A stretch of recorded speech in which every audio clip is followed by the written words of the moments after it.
नमस्कार मेरे श्रोतागण। मैं आपको आज भगवान शिव के साथ जो उनका परिवार है, उनके साथ जो लोग रहते हैं, वो 9 ग्रहों के रूप है।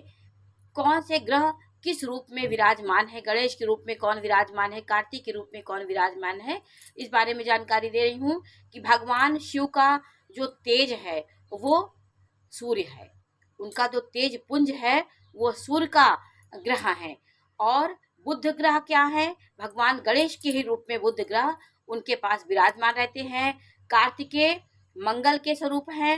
मंगल को आप जानते हैं कि मंगल ऊर्जा, साहस, पराक्रम और वीरता का होता है। तो गणेश कार्तिक पराक्रमी थे। मोर पे बैठ के तीनों लोगों का भ्रमण किए थे। जब उनको कहा गया था कि तीनों लोगों का भ्रमण करो तो उन्होंने किया था। और गणेश ने अपने माता पिता का 7 फेरा लगा करके वो अपनी कृपा दृष्टि शिव जी की प्राप्त किए थे।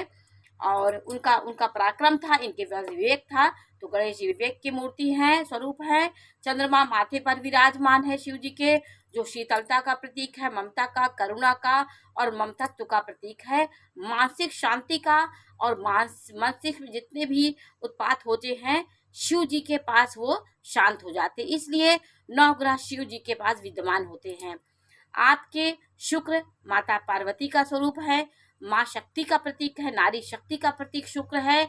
इसलिए शुक्र ग्रह भी भगवान शिव के साथ विराजमान रहते हैं। नंदी जो हैं वो मंत्री हैं। वो नंदी हर चीज का कोई आता है तो नंदी उसका मुख्य पहरेदार है। तो मंत्री के रूप में नंदी गुरु के रूप में उनके साथ विराजमान रहते हैं।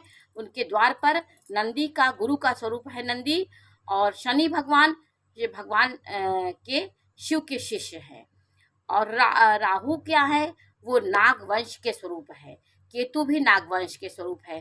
तो नाग उनके गले में लपटा रहता है। नागों का जो विशाल उनके पास समूह रहता है, वो नाग वंश के ही रूप है। तो 9 ग्रहों में भगवान शिव के साथ 9 ग्रह विराजमान रहते हैं। इसलिए जब हम शिव परिवार का ध्यान करते हैं, उनके मन में उनको लाते हैं, तो 9 ग्रह हमारे शांत होते हैं। तो 9 ग्रहों का दर्शन हमें करना है तो हमारे शिव परिवार को हम देखें। उन परिवार के बीच में भगवान शिव और भगवान शिव के स्वरूप में सूर्य हैं, बुद्धि के रूप में गणेश हैं, बौद्धिक क्षमता कार्तिक मंगल के रूप हैं, चंद्रमा मस्तक पर विराजमान है, शीतलता का प्रतीक है, नाग वंश के रूप में राहु केतु हैं, शुक्र माँ शक्ति